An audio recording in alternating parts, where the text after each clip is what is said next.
Good evening and welcome to the Rare Book Room. My name is Nicholas and I help direct the events here at the Strand. For a little bit of history, the Strand was founded in 1927 by the Bass family over on 4th Avenue's Book Row. Stretching from Union Square to Astor Place, Book Row gradually dwindled until, after over 92 years, Strand is the sole survivor, still in the Bass family, running 400 events a year, and still housing new and used books. Tonight, I'm excited to be welcoming back Columbia Global Reports for a discussion of State of War, MS-13 and El Salvador's World of Violence, a brand new book from William Wheeler.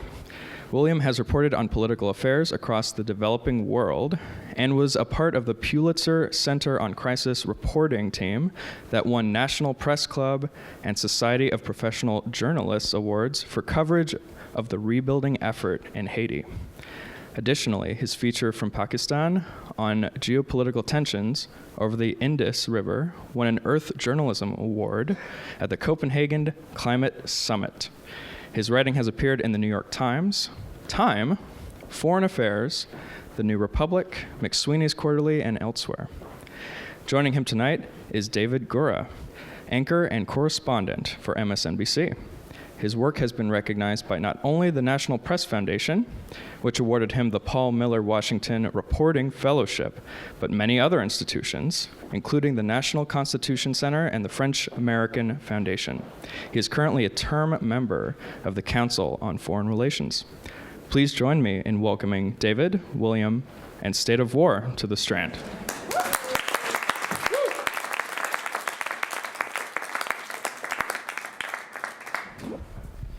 Thanks for making it on a winter night in New York amid our on-again, off-again war with Iran and whatever else is in the news this week. Impeachment. I think Yes. Pelosi got around to impeaching Trump. I think we'll start with just a short reading from the book, and then the masterful David Gura is going to ask some smart and incisive questions.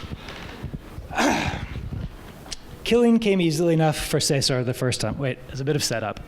It's about a third of the way into the book.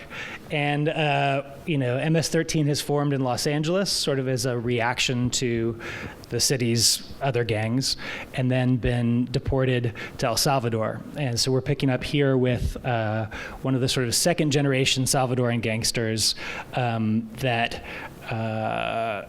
sort of surpass the brutality of the first generation and are caught up in this war that the state has launched against the gangs, largely for electoral and ballot box reasons that really manifest the gang as a militarized force in this war that they're in with the state.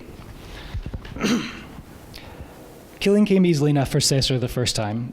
To say otherwise would be a lie. He'd grown up in a family of 5 that seemed no different from most of the other families on the block.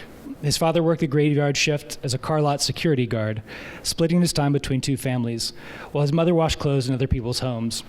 They both worked hard to provide what they could, but something was missing, and Cesar went looking for it in the streets. The neighborhood then was still dominated by the Mara Salvatrucha thugs who had abused Cesar on his way to school, smacking him in the head and taking his money. By his early teens, however, a clique from Barrio 18 had expanded to the borders of the neighborhood and was looking for recruits to help eliminate their rivals. In 2002, when gang members approached him about collaborating as a lookout, a poste, Cesar agreed. For the next couple years, his main job was to spot any MS members who were drunk or alone with their guard down. Then he would tip off the shot caller, the palabrero, who would send someone to kill them. Along the way, the gang drew him in closer. The appeal was undeniable. The palabrero had money, he had women, he had drugs, he smoked and drank, and no one told him what to do. The other veteranos groomed Cesar as well, telling him they were going to be his brothers, his family. They would look out for him. When Cesar was 17, he and the other lookouts were offered the chance to become full-fledged mareros. No one had to think twice. In the last few years, they had helped kill nearly 20 MS members. Refusing the offer would make one a liability. But that never even entered into Cesar's calculation. He wanted in whatever the price. A few years earlier, the only cost of initiation was the swarm of fists he'd endure in the ritual 18-second beatdown. But times were changing. The firm hand of the state was around everyone's throat. Too many were turning informant, and those without blood on their hands were always the first to talk. Now everyone first had to kill to join the gang. The palabrero gave Cesar a gun, named the MS member that he should kill and the time to strike. Then he dispatched him to their enemy's territory. When the hour came, Cesar spotted his target loitering on the corner and paused to study him from a distance.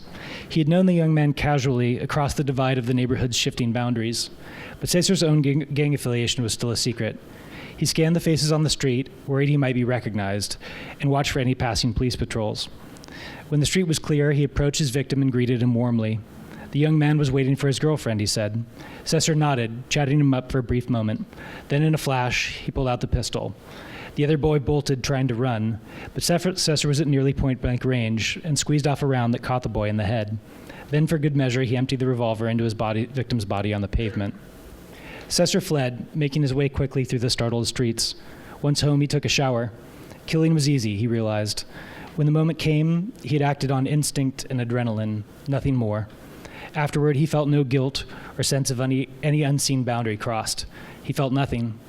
So Cesar changed his clothes and returned to the crime scene, blending into the crowd milling around the body. Another gang member would later tell him that in Los Angeles, the police had such training and technical resources that they nearly always got to the bottom of a murder. Here, an hour after his first kill, the police hadn't even arrived to take note of the corpse. As soon as Cesar was jumped in, he realized he'd been lied to. The gang was supposed to be a tribe of equals, but once he became a homeboy, the facade of egalitarianism fell away. There was a hierarchy. The shot caller had value, and the killer had value. The rest had no voice. Cesar wanted to become the most violent of them all, like everyone else did. So for respect, he would kill again and again and again. In time, he learned another truth. He could also get respect by the method he used to kill. Cesar could kill with a gun, or he could kill with a machete, a brutality normally reserved for traitors and informants. There was a logic to the macabre choice. To take a man apart with the machete, piece by piece, was to send a message to his friends as well as his enemies. With the machete, Cesar wielded fear. So we'll chat for like 25 or 30 minutes. If you all have questions, please ask them after that. We can keep talking until you have questions, whatever. But let me pick up on some of the things that you brought up in that passage. And the first is just the reason why people join this gang. In Cesar's case, it's the sense of belonging or wanting family. And you write in these vignettes often about people who maybe were raised by all intents and purposes in Los Angeles and go back to El Salvador and feel quite alienated, feel quite different. There's an othering of them, having joined the gang in Los Angeles, coming back. What is the motivator, as you look at all of these individuals whom you profile, that makes this an enticing option for them? I think the gang went through, I try to sort of look at these different phases of the gang's evolution. And so to some extent, they sort of varied from one country to the other or one time period to the other.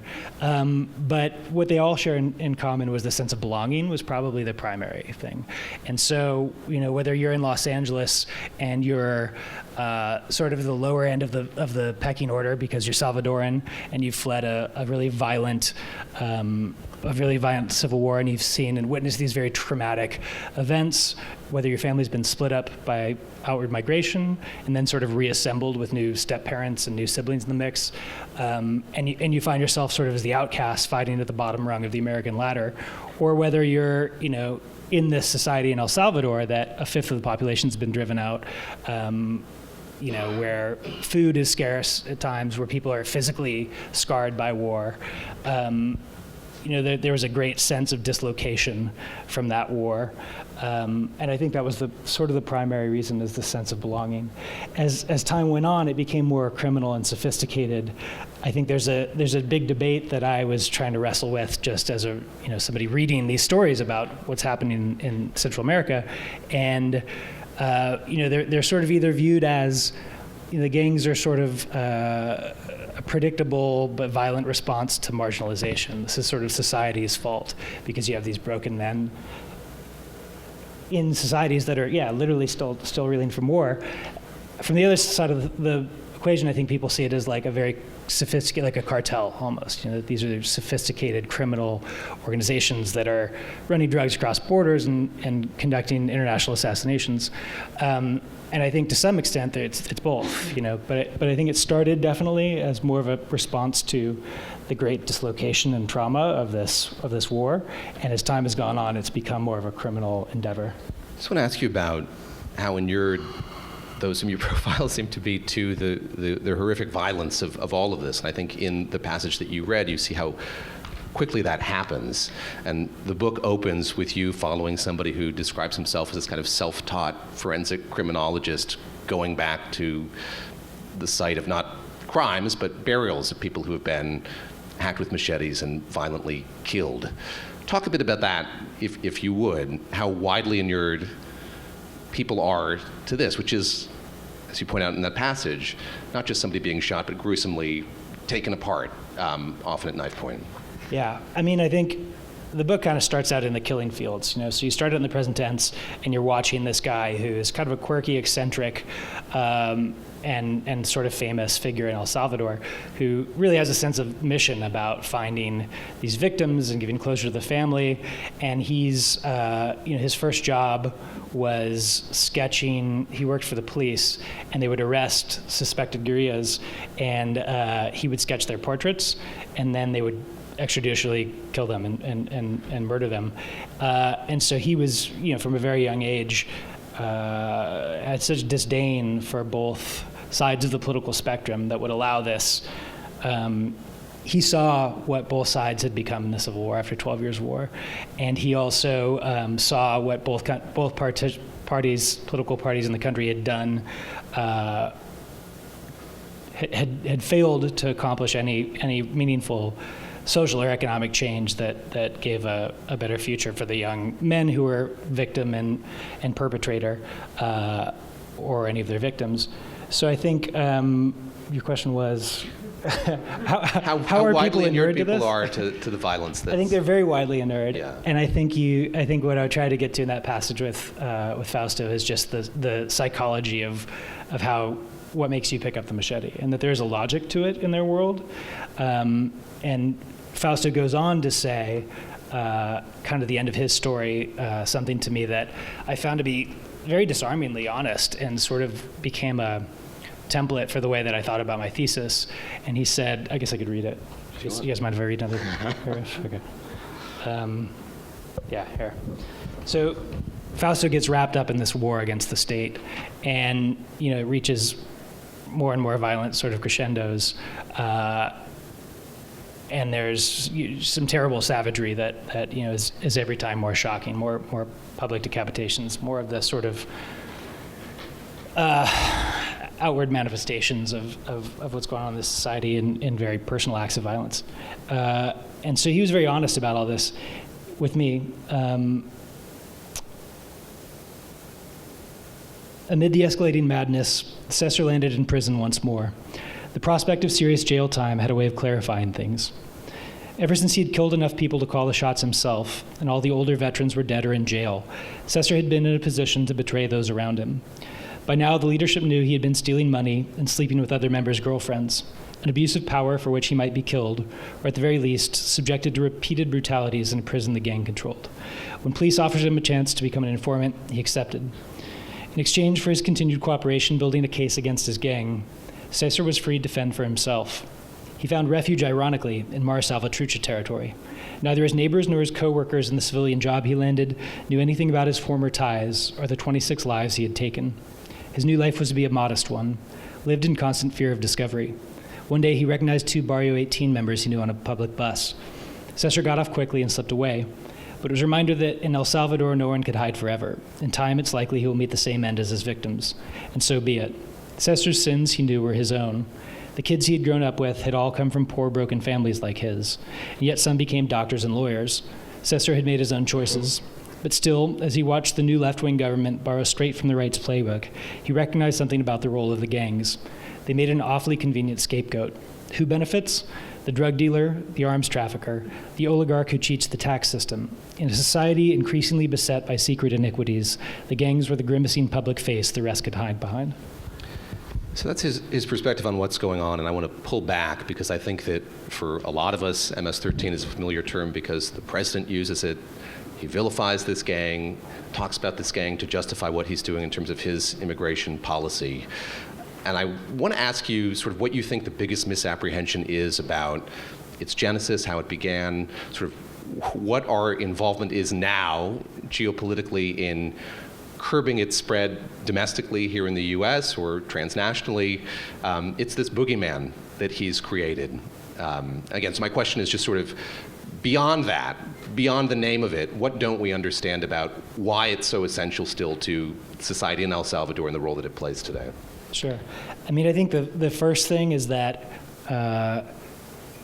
Trump portrays MS-13 as if it's a Salvadoran import to the United States. And really, it has to be understood as an export of an American byproduct of the American reality of Los Angeles. And as you said, began in Los Angeles. Began in Los, yeah. So timeline is Civil War breaks out in El Salvador. The U.S.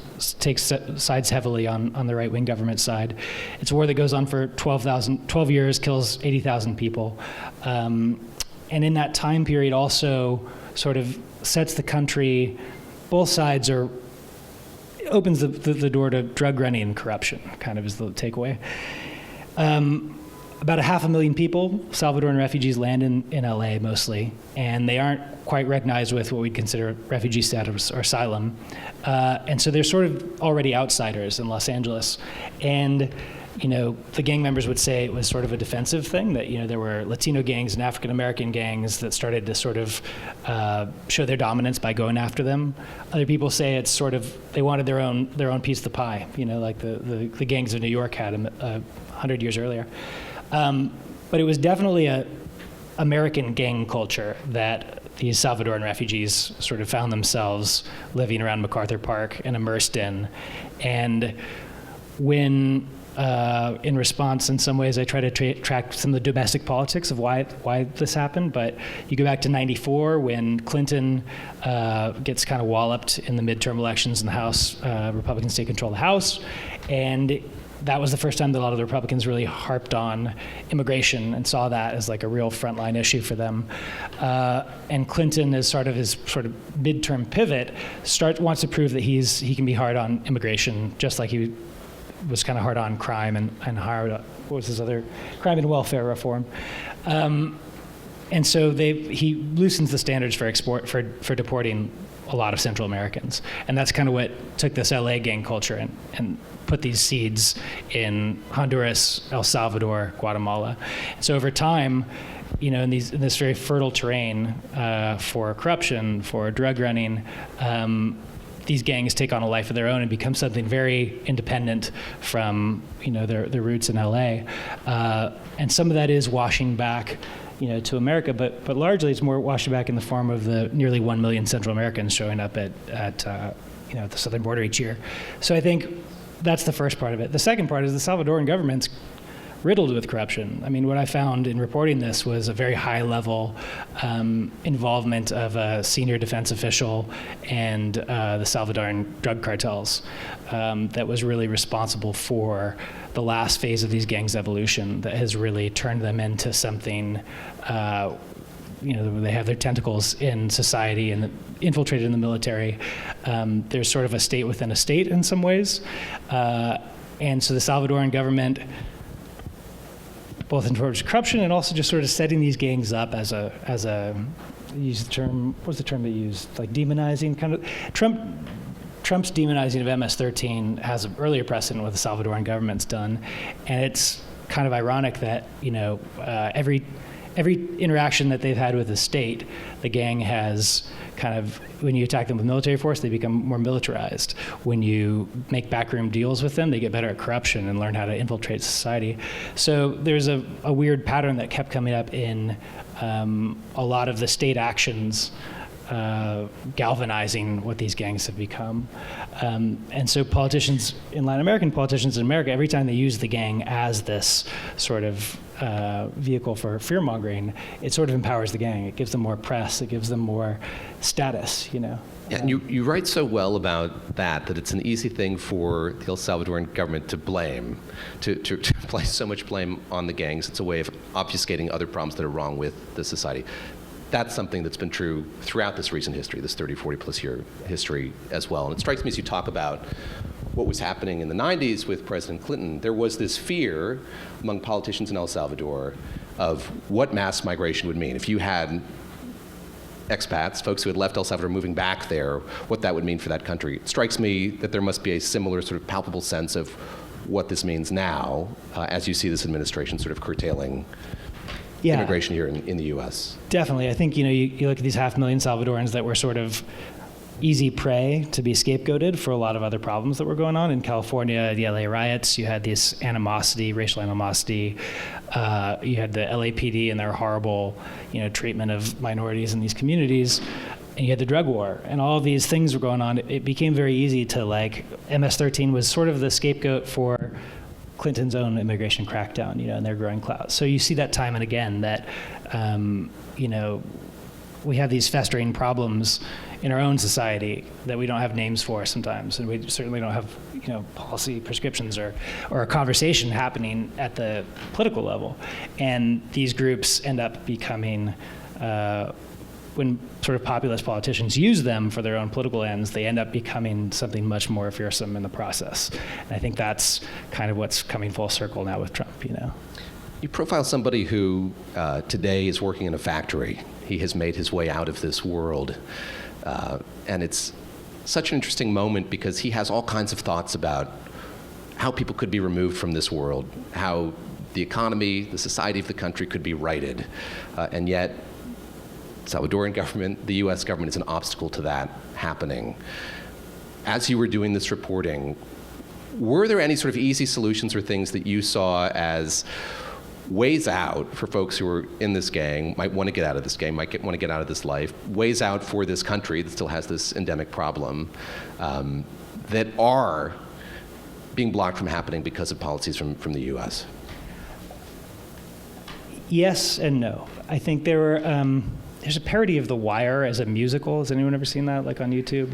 And the chorus line comes out and they're like, it's not anyone's fault, it's a system of perverse incentives that are institutional and have no easy solution. I was trying to avoid going that route with the book too much. Some of this, I think, is, the after effects of this big war. I think neoliberal policies that were applied to Central America, things that are happening in a lot of the broken, we've got some Nairobi correspondents here in the room, a lot of people in, the forgotten, broken parts of the world that haven't been allowed to heal, that didn't get a Marshall Plan after their second or their third civil conflict. I think there's something happening on the wallpaper globally that this is a part of that I don't totally understand. And late stage capitalism, is that? I don't know. That said, there were moments like this guy who, wanted a way out, found a way out. It was a Salvadoran entrepreneur that basically set up a sort of second chance jobs program for the gang members. And the gang members have been asking for this forever. They're like, give us jobs and we'll stop being criminals. And I think the gangs have become very shrewd. I don't want to make the mistake that this is just an easy sort of liberal fix that's to be made. I think the position the gangs are in right now, they've learned to be incredibly shrewd and incredibly sophisticated as criminals. But there are a lot of people that want a way out, that want a job, that want economic reforms in one of the most unequal societies on the planet. As one of my sources said, he's like, it's not just that this is a poor country, it's an unequal society. I think, to the extent that there are a number of people who want a way out, there's some percentage of the problem that can be fixed in economic reforms and jobs programs and rehabilitation programs for people who, like this guy, have been looking for a way out. In that case, the U.S. Treasury Department has been the greatest obstacle. They basically consider MS-13 from 2012 an international criminal organization on par with the Yakuza. And so any USAID funding that goes to work with even gang members trying to get out can be prosecuted, and NGOs are really afraid of that. And so they've been a big part of that problem. There's been some rethinking. People are saying that in the State Department they're starting to see, oh, actually we've got to do something different here. But then Trump got elected. So, take what lessons you will from that. But I do think I did meet a lot of people who had tried to leave the gangs, had gotten sucked back into the gangs. There's a lot of pressures in these communities, but you have to remember this is a society that is still one of the most unequal in the world. I just want to ask you about the composition of the gang itself, and you write about the role that it plays in the context of the cartels and being where it's positioned geographically with the transport of drugs. But going back to the passage that you read, there's a sense from that from more that you write about, but this kind of like statist structure to it.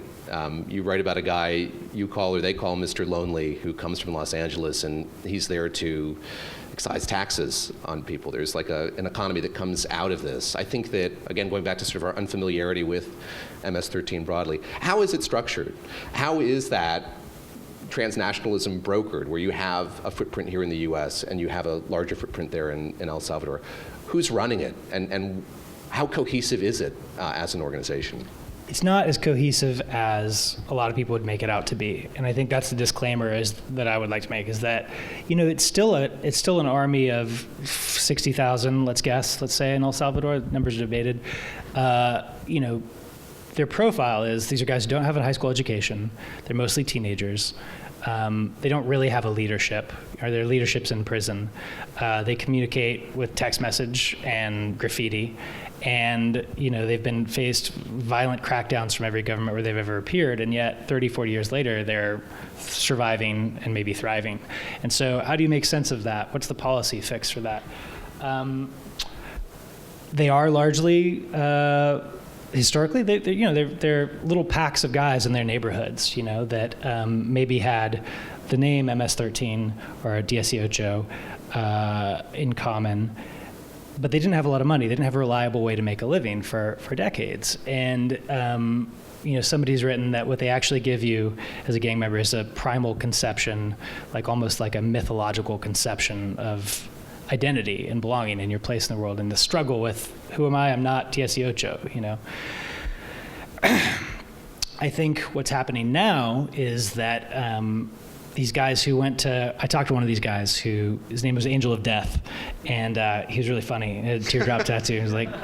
He was making death metal drawings of naked Valkyries, and really wanted to show me his art. He was kind of a charming guy in his own way. And when he came up in LA and then went to Virginia in the 90s and then got deported to El Salvador, he's like, man, down here, they say, where's my buddy? Oh, he went to, Miami probably, but he's buried underneath the Polibrero's, kitchen table. He's like, the incarnation that came together in El Salvador was, more brutal by far, and sort of the LA guys didn't have status anymore. So the locus of power has really shifted to San Salvador. And kind of as a part of this violence that I sort of document in this deal with the cartels that the defense minister allegedly brokered, it's kind of, there's a war between the state and the gangs, and it's pushing more people to flee to the U.S., and the gangs are now trying to exert more control. So you just saw the biggest bust against MS-13, I think, in the country in New York about a month ago, and they said that they're really trying to make a beachhead here, but it's San Salvador that's calling the shots now. I'm curious just about the landscape there, and would love for you just to talk about the enterprise of reporting this out. Going back to what I was saying about the violence, it seems like there is so much violence there. How eager were folks to let you navigate this with them? Going back to that first scene where you are with this guy who, again, is kind of working autonomously to find where the bodies are buried, to use the cliche, to be also quite literal about it. What was it like negotiating that? Just as a reporter, you've reported around the world, hadn't been to El Salvador before. This was new, novel for you. How eager or willing were people to talk to you about this and to reckon with and talk about some of the issues at play here? Yeah. I think the gangs, when I got to El Salvador, it's a little bit easier in Honduras. I was there with a hitman who was like... always easier. Always easier. Yeah. Who's kind of opening up his shop and telling me how he works with the police and how the whole thing works, and showing me... He's a weird guy, too. Easier in Honduras. After this truce that I'm reporting on, I come into El Salvador. Something's happened in the country. It's gotten a lot more violent, and no one really understands how or why. And everyone, mum is the word. I was working with a journalist who had sort of broke the story of the truce, and the defense minister had blamed him personally for screwing up his big deal that he'd negotiated with the gangs, and behind that the cartels. So everyone was kind of mum, but also there was this sort of sense, I'd be curious to hear anyone else in the room who's reported in Central America, but I have this sense sometimes in the Middle East or places where that crush of reporters have come through and burned everyone, and then they're like really upset with reporters and they don't trust you and they know it's not going to change anything. I actually found a lot more people like in El Salvador that once you were sticking around and listening and asking smart questions and really trying to get to the bottom of something, I found a lot of people who wanted to be understood there. And you find different balances of that in different places, but for whatever reason, I think a reporter I respect there, who's Salvadoran, has been there since the Civil War, said, we just don't have this sort of international spotlight that we used to during the Civil War. And so there's all of this complex stuff happening between the state and the gangs, and no one's really paying attention. And so I think there was a sense of that, that once you start to ask smart questions and come back 2 or 3 times, I found more willingness to kind of explain what was really going on. You float a question like halfway through the book, and I'm going to paraphrase it here, and that is just how responsible the U.S. is for the level of violence that's there and for the growth of gang violence in El Salvador. And you don't have to give up the goose and give me an answer to that now, but I just wonder, as you talk to folks there, those profiled and just those that you talked to while you were down there, how often do they bring up the United States? I mean, how much is that connectivity, so much as it is just readily apparent to people as they talk to you there?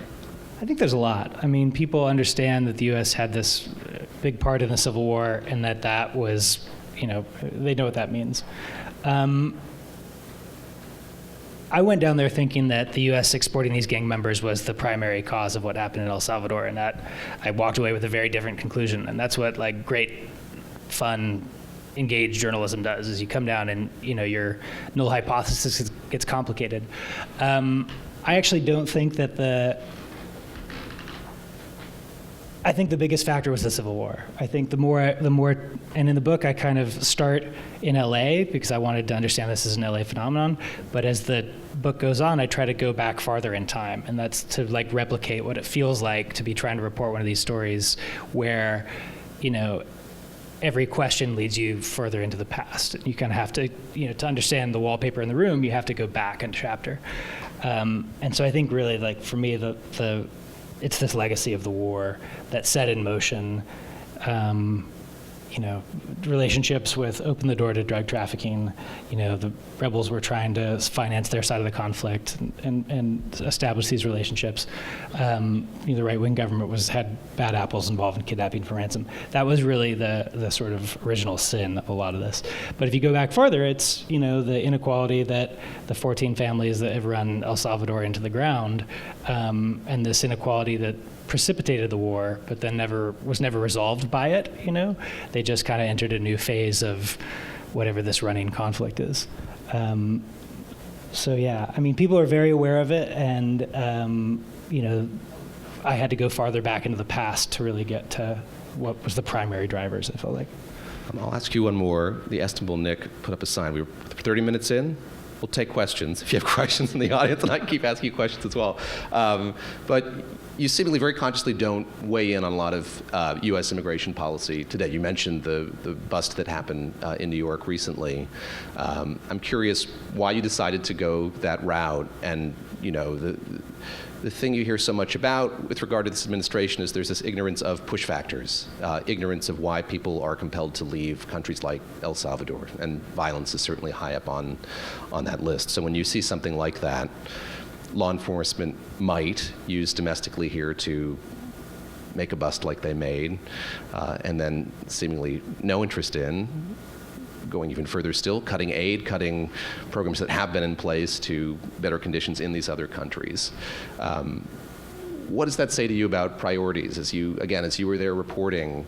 How real was that decision that was made to cut off funding to the Northern Triangle countries, to make this policy pivot that I'm sure is having effects now and is likely to have, I would assume, more dire effects here in the future?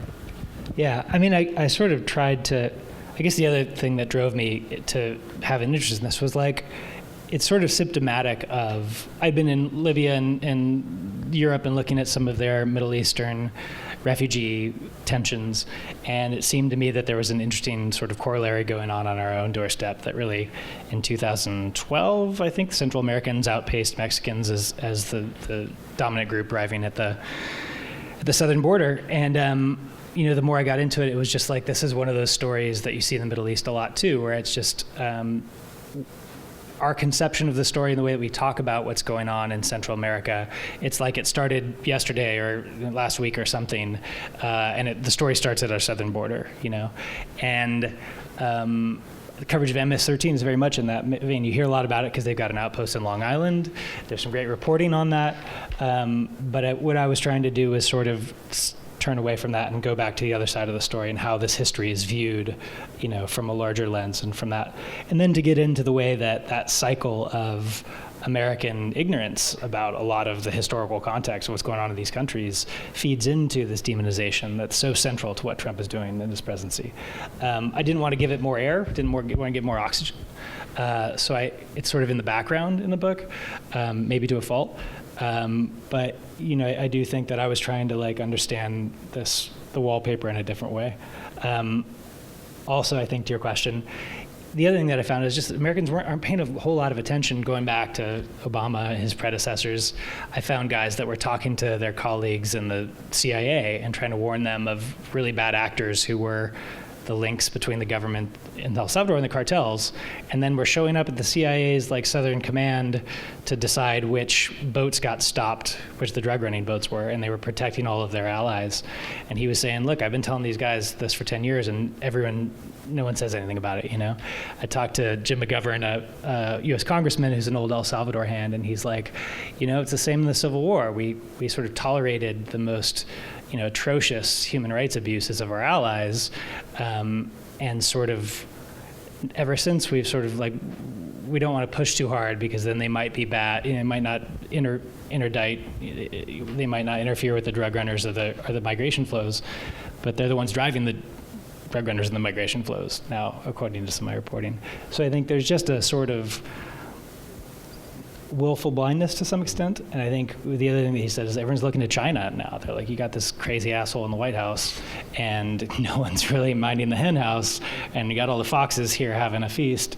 So, everyone in the other would-be allies that are trying to, fight some of this stuff and push back against their corruption, they're now looking, hey, we gotta deal with some adults, Yeah, and on just the deliberateness of that, you started off classic Bill Wheeler fashion with a self-effacing joke about impeachment and what's happening with Iran, but we were talking before, there is something so deliberate about this and how stuff like this is forgotten, and we're talking about MS-13, talking about the wall.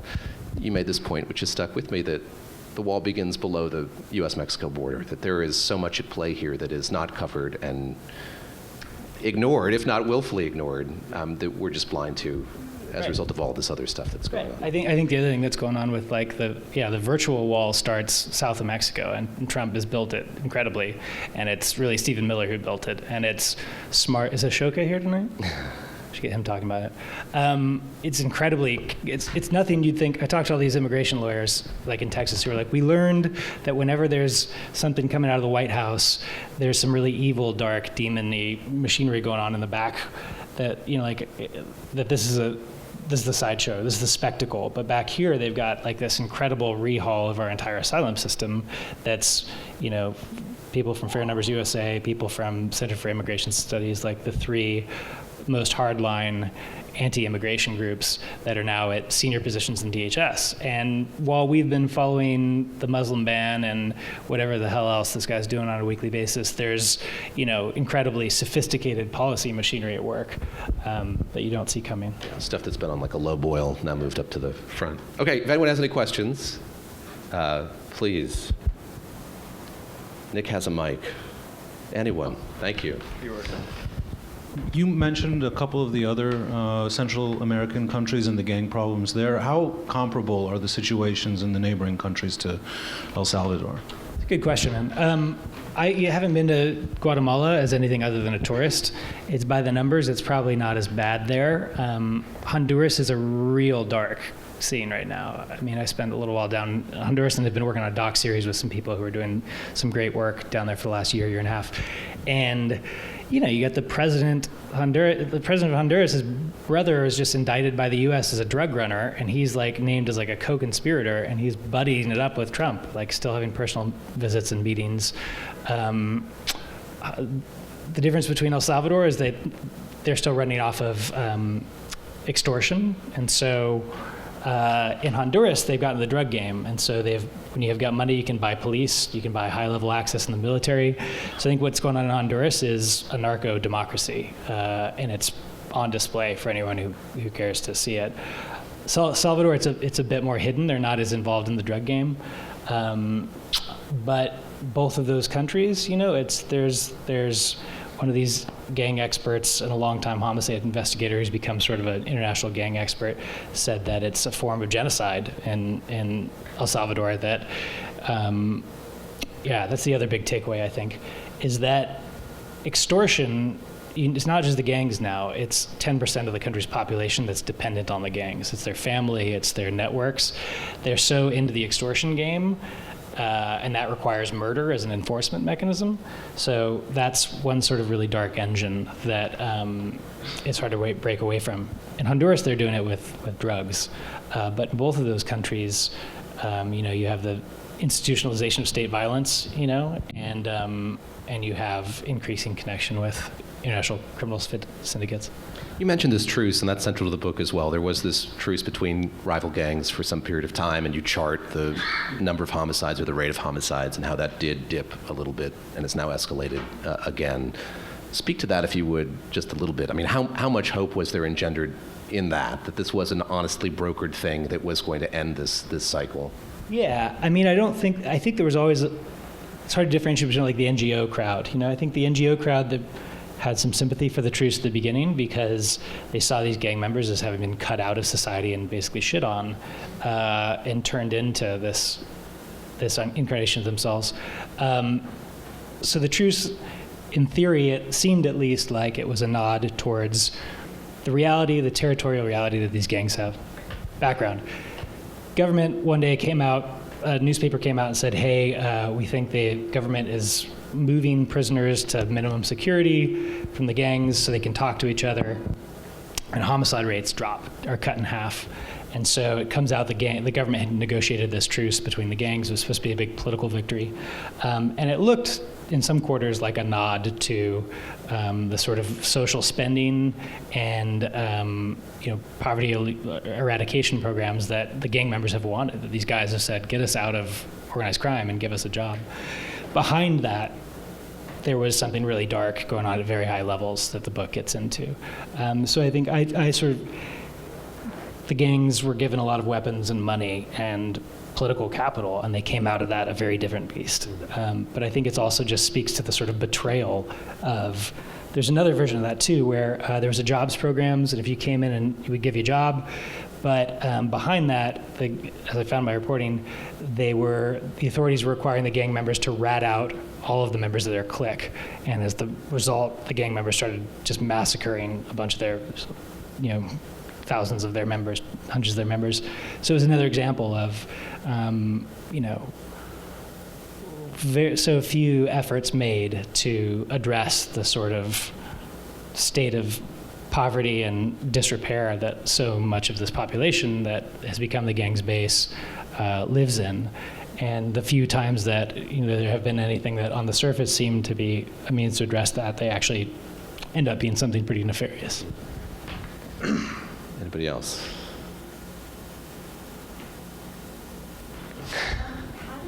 Do you mind using the microphone? Oh, yeah. Sorry about that. How did you choose your subjects? Did you go in sort of knowing the frame of the story and who you wanted to fill in as sort of taking us through, or was the story frame guided by who you found? A little bit of both. I kind of looked like there were about three. I tried to divvy it up like Godfather 1, Godfather 2, Godfather 3. What are the phases of these gangs? How do they change? And what was responsible for that? So I had three in my head that I went down there, and then I discovered that the truce was actually a big one. So I wanted kind of representative people from each of those epics. And there was kind of a big turning point where I went into a prison, and my fixer and I were just sort of fishing, just talking to deactivated gang members. And I went through 6 hours of interviews with three people that were sort of useless for my narrative purposes. And there was this fourth guy who had been waiting. I had another appointment on the other side of the country, and I really wanted to get to that, and I just thought the day was a wash. But I was like, don't be that guy. Like, hear this guy out, be diplomatic. And so I was going through the perfunctory interview, and then he sort of spills the beans on that he was connected to the highest, innermost members of the gangs, and there was, behind the scenes of this truce, there was something, there were some very high-level dealings with cartels going on. So it was like, oh, that was great. That was, it was almost like changed my whole frame. From there, it was like, okay, now I got to find people who can really get me to what was going on behind the scenes. So it was a little bit of both. I had one idea what the story was, and it became a lot more than I had bargained for. You mentioned the prison. We were talking about sort of the status system within the gang itself, but I'd love for you to drill down just on sort of what the integration is like between the gang and the government or society today. I mean, you described prisons that were carved out among gangs. There was a point at which the prison system is kind of reformed so that different gangs are going to each, and if you could just describe that prison, even sort of how open air it is and what it's like in that prison. Yeah, I mean, I didn't give a lot of details of this prison in the book because I didn't want anyone to be identified, but this was sort of like the exception to the rule. The general rule on the prisons in El Salvador is that as the politicians set up the gang members as the sort of public enemy number one and started, the president comes out in a black leather jacket, sort of George W. Bush swagger, in front of a wall with gang graffiti, and he's got like helicopters with police, rappelling down the walls, and it's a big photo op. And he announces that they're going to stick it to the gangs and start this mano dura, the iron fist, security approach to the gangs.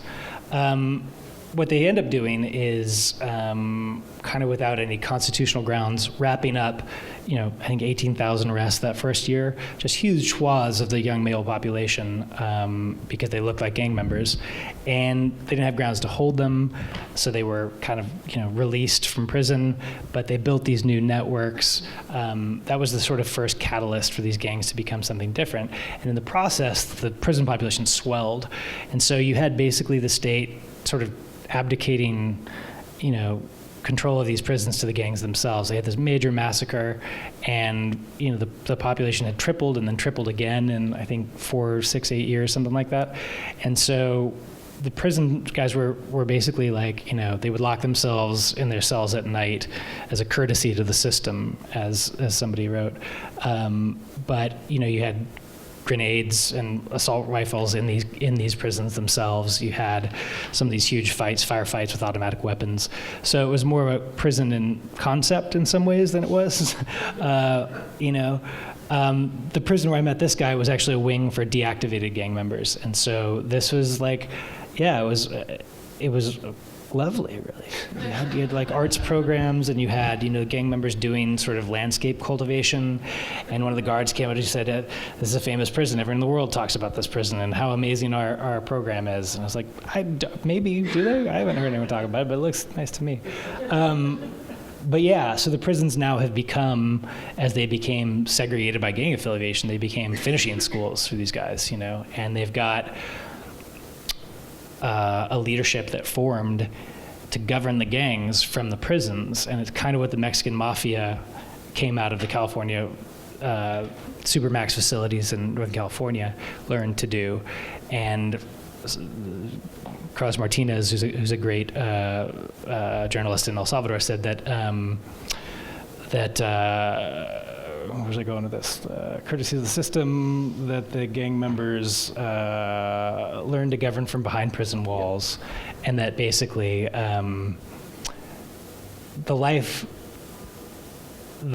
the authority of the gang leadership's rule was based on the inevitability of a prison stint in the life of a Salvadoran gang member. So once you're in prison, it's better to be, cool with the guys who are gonna control your fate. So they basically, the fact that they had so many people going to these prisons and they were kind of blossomed out of their control was what allowed the gangs to achieve this coherence and something like leadership.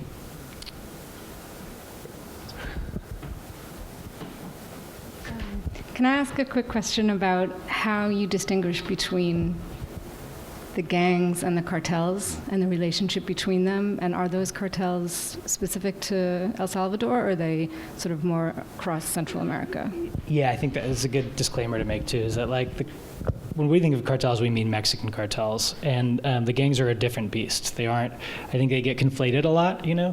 When I'm talking about, I mean Salvadoran cartels that are more, there's these two, Los Perrones and what's the other one? I'm blanking on right now. There are two Salvadoran cartels, Texas cartel, and they, you know, are more like family-run sort of enterprises that have been smuggling contraband for a long time, and they sort of thrive because of protection from the state. You know, but it's not evil, sophisticated cartel superpower gangs. The gangs are still poor guys who lead shitty lives, you know. And I think the changes that have come as a result of the truce in particular didn't really trickle down. It's still, you know, there's factions in the gangs because some of their leaders are siphoning off some of these wealth. So we're still talking about, you know, a sort of sociological phenomenon, not a sophisticated way to earn a living. But it is becoming more and more, you know, an economic lifeline for you know, lots of Honduran and Salvadoran youth. Thanks. So you know, helpfully explained that this gang is very much an American export, and obviously there are still these outposts in places like Long Island. I wonder how they interact. Does what happens here continue to influence the situation over there, or have these gangs become sort of self-contained? I don't have a whole lot of insight. I mean, like what the literature will say is that like Insight Crime does a lot of really great tracking of a lot of stuff, and they had a good report where they're like, the locus shifted, the power shifted to San Salvador. One of my sources said that when this truce thing broke, LA actually sent a emissary down to figure out what was going on, because LA thought they were still calling the shots and didn't like this idea that they were these upstarts were doing this on their own, and he got murdered over it. So I think that says something about the power dynamic. You know, again, on Insight Crime's takeaway is that, and some of the experts that I talked to is, yeah, that Salvador's trying to now, these imprisoned gang, the Ranfla, is trying to exert control and trying to, in part because of the fallout of this truce, is trying to reestablish their sort of colonies in LA and on the East Coast as well, and that they are, you know, evolving towards something different, whatever that is. But still the power in the base is in San Salvador. And, you know, I mean, again, I think the other thing that we all probably in this room are sensitive to is that, like, the way that this is used in the press, it's always about the gang members who are trying to infiltrate the U.S. It's really the victims who are trying, by the numbers, who are trying to leave, and people who are trying to leave the gang life and get the hell out of there. A lot of the people that I talk to are probably going to be dead soon, you know, and they knew that. And they didn't feel like they had other choices. People who turned informant, people who are trying to leave the gang.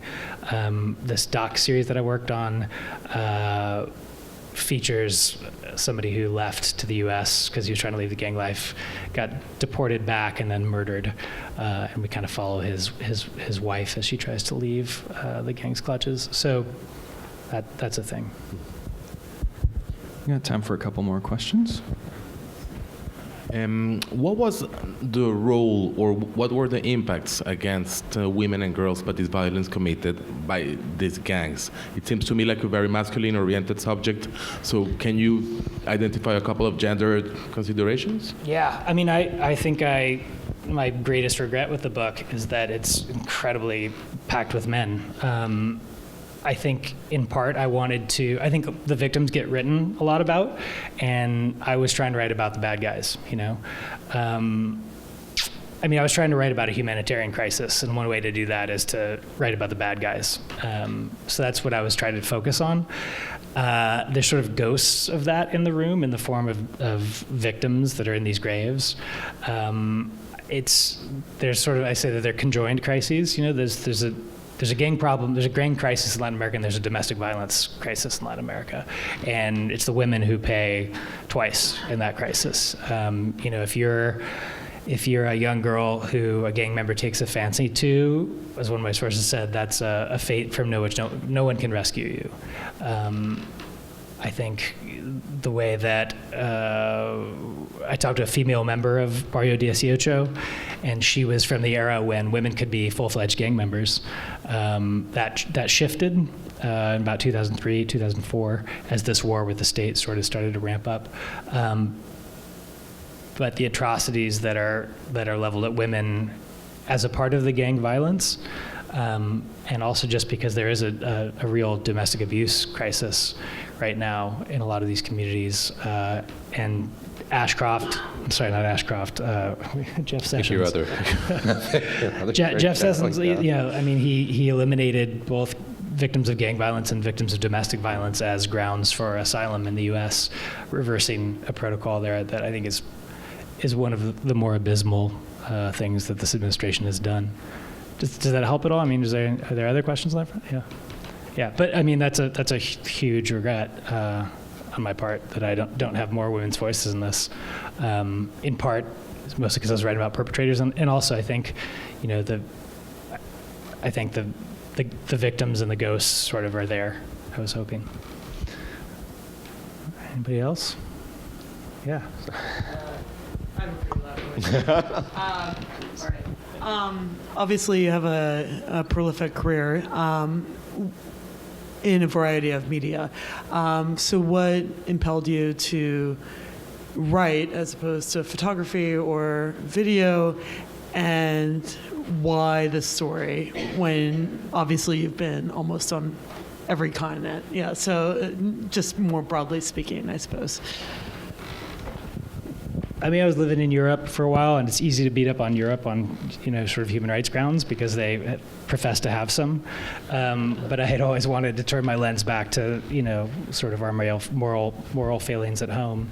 And this seemed like a way to do that, I think, especially as Trump was inaugurated, and I'd been looking to the story and talking to CGR about doing it, and then there were these two Department of Homeland Security memos that came out the month after Trump was inaugurated, and people were saying this is a blueprint for mass deportation, and there's a debate about how far that was going to go, but it's actually gone, to the T and more so.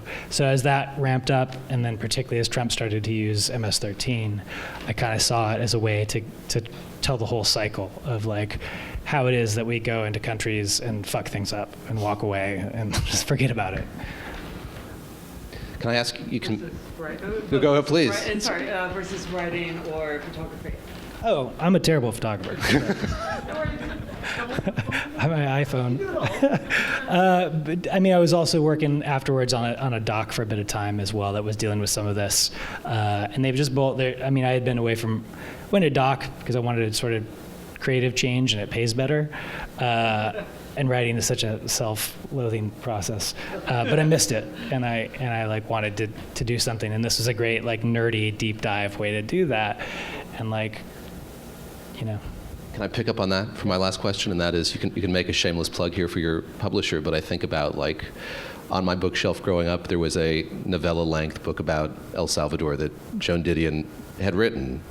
And I wonder, as you look back at the corpus of literature about El Salvador, if that's her book or Mark Danner's book, what did you take from that about their approach as American writers or American journalists going to El Salvador and going to a place where they didn't have a huge amount of personal history before to write about it? How much of a bedrock was that for you? How much did you draw take some consolation from that? Yeah, well. Yeah, I mean, I think Joan Didion and Mark Danner were these writers that I sort of discovered.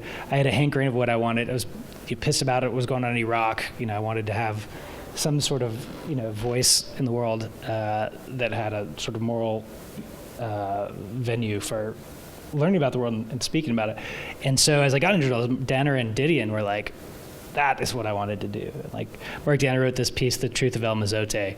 The lead is like 900 words long in the first sentence, and it's horrific and beautiful and tragic, and sort of galvanized a lot of the human rights movement in the U.S.